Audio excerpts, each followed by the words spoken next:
మన ఇంట్లో ఒక డాగ్ని పెంచుకుంటే మనకి ఏ ఏ జబ్బులు వచ్చే అవకాశం ఉంటుంది. సో చాలా మందికి డౌట్ అయితే ఉంటుంది. సో ఫస్ట్ థింగ్ వచ్చేసరికి బాగా deadly and dangerous disease rabies గురించి అయితే చాలా మందికి తెలుస్తుంది.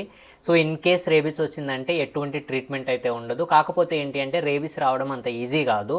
సో అంటిల్ అండ్ అన్లెస్ ఒక రేబిడ్ డాగ్తో మీ పెట్ కానీ ఒకవేళ ఇన్ఫెక్ట్ అయితే తప్పితే రేబీస్ అంత రాదు. ఇంకోటి వ్యాక్సినేషన్ కూడా ఉంటుంది అండ్ చాలా మందికి ఇప్పటికే రేబీస్ పట్ల అవగాహన కూడా ఉంది. కాకపోతే చాలా మందికి తెలియని డిసీజ్ ఏంటంటే లెప్టోస్పైరా అనే ఒక డిసీజ్ కూడా వస్తుంది.